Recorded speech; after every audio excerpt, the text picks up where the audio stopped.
काळ चालला धावत धावत, नच थांबे क्षणभरी.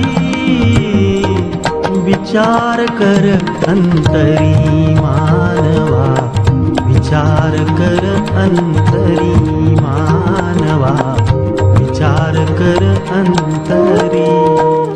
प्रभू येशू ख्रिस्ताच्या सर्वश्रेष्ठ नामात आपणांस अभिवादन.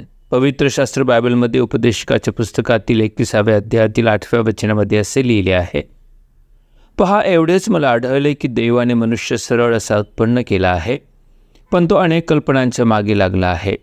उपदेशक हे पुस्तक मानवी इतिहासातील सर्वात ज्ञानी राजा शलोमोन याने लिहून ठेवले आहे.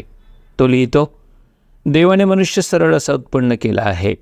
येथे एक महत्त्वाचे सत्य सांगितले आहे की देव निर्माता आहे व त्याची निर्मिती परिपूर्ण आहे. उत्पत्तीच्या पहिल्या अध्यायातील 31व्या वचनामध्ये असे लिहिले आहे, आपण निर्माण केलेले सर्व बहुत चांगले आहे असे देवाने पाहिले. हा देवाच्या निर्मितीच्या मालिकेतला 6वा दिवस होता आणि यावेळे पावे तो त्याने मनुष्याची निर्मिती केलेली होती. याचाच अर्थ देवाने घडलेला मनुष्य सरळ म्हणजेच परिपूर्ण होता. निर्दोष असलेला मनुष्य केवळ देवाच्या आज्ञेचे उल्लंघन केल्याने बिघडला व प्रथम मानव आदामापासून अवघ्या 9व्या पिढीतील नोहाचा काळ येईपर्यंत परमेश्वराने पाहिले. पृथ्वीवरील मानवाची दुष्टाई फार आहे. त्यांच्या मनात येणारे सर्व विचार तरंग केवळ एकसारखे वाईट असतात. मनुष्याची दुष्टाई आजही कायम आहे, किंबहुना अधिक पटीने वाढलेली आहे. आजच्या या जगात लबाडी, चोरी, दांडगाई, फसवेगिरी, लूटमार, खून, भ्रष्टाचार, व्यभिचार, घटस्फोट, बलात्कार, युद्धे आणि अशा अनेक प्रकारच्या दुष्टाईचे प्रमाण दिवसेंदिवस वाढतच चालले आहे. जसजसे मनुष्याचे ज्ञान वाढत आहे तसा तसा तो आणखी बिघडत चालला आहे.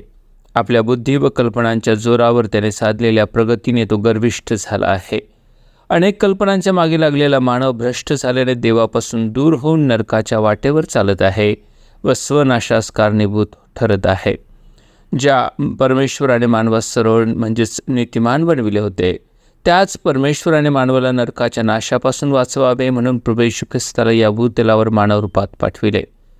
त्या येशू ख्रिस्ताने मनुष्याच्या उद्धारासाठी वधस्तंभावर स्वतःचे अर्पण केले. तो मरणातून पुन्हा उठला आणि मरण, कबर व सैतान यास त्याने पराभूत केले. जो कोणी त्या ख्रिस्तावर विश्वास ठेवतो तो नरकाच्या नाशापासून बचावतो व सार्वकालिक जीवनाचा वाटेकरी होतो. आपणही मानवी कल्पना सोडून प्रभूच्या मार्गात चालावे म्हणून प्रभू आपले सहाय्य करो. आमेन.